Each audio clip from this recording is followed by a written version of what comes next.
There are two great tasks in life, someone once said, and that is to find ourselves and then lose ourselves. When you fully lose yourself, you immerse yourself in doing what you're made to do and what you're created for and what you are gifted to do. And the more you're able to do that, and the more you're able to lose yourself, you'll find that by serving people, the more money you can make. It's not automatic by any means, but money is connected to value. Money is connected to serving people. So years ago, as I really wanted to increase my capacity, I didn't set out to make a lot of money. I wanted to do meaningful work. I wanted my life to have value, and being fulfilled meant more to me than making money. The challenge was finding a way to make money doing that meaningful work. And what I began to realize was that I needed to upgrade my skills.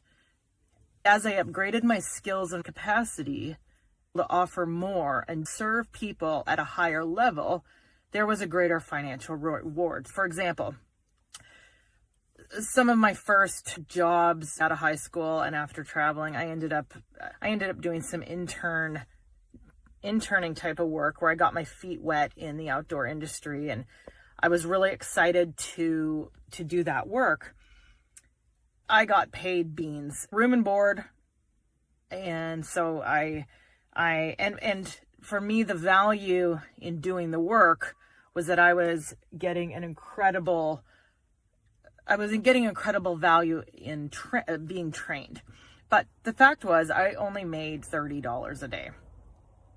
Fast forward a few years, I found that when I was waitressing, I could make, maybe $120 a day. It didn't feel meaningful, but my skills were valued at a different level.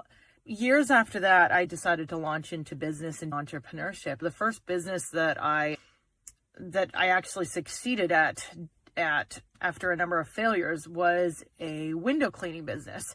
This window cleaning business afforded me the opportunity to make $300 a day, especially once I started having employees. And so to go from making $30 to $300 a day was a 10x increase. And how did that come? By, again, increasing my skills. I had a business where people there was confidence, and trust was one of the great commodities of that business. And although I didn't initially understand it, I thought it was simply just cleaning windows. What I realized was the value was that I and my team were trusted to come into people's homes, very, very wealthy homes, and be in their innermost chambers where jewelry and different personal possessions were, and to be trusted in the intimacy of their homes was where the value was that we offered. In growing our businesses, later as I got married and we expanded in different areas, I came to be able to position myself to solve problems and help people by working with executive management teams of various businesses around the country. And by working with those teams to increase their revenue and improve their performance, what I offered and the value that I could bring to the table, companies were willing to pay $3,000 a day for. And so that, again, was a 10x increase in my life because the value of what I offered. Our culture has an exchange system. Sweeping floors is valued as X dollars. I could sweep floors and trade my time and skills for what someone would pay for a competent floor sweeper. But if you want to go to the next level in life, one of the things you have to do is begin to recognize the highest marketable skill. What is the best skill that you have to offer that someone will pay for?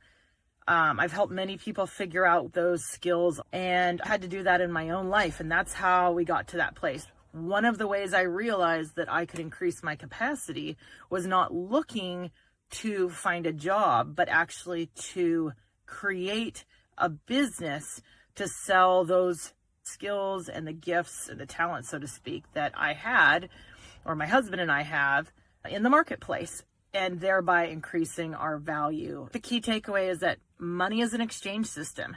There is a perceived value in our culture of what different skills are worth.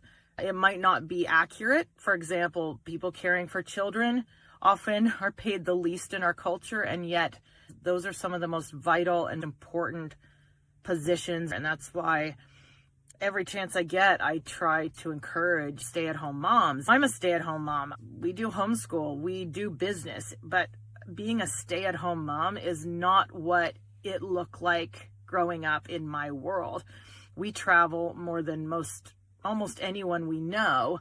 My kids have been to 38 states, and we've been around the country, I don't know how many times since we've been married. So being a stay-at-home mom doesn't actually mean being a stay-at-home mom. It means being full-time with our kids, doing business with us, doing homeschool with us, doing life with us, traveling with us, learning to cook, learning to build, learning to sell, and growing in those skills. And so I'm the first one to try to find ways to help create stronger families by helping people build and create revenue streams in their family and create financial freedom, to eliminate debt, to find and build multiple streams of income to get financial freedom. So with that, I leave you. Thank you so much. We'll see you on the next one.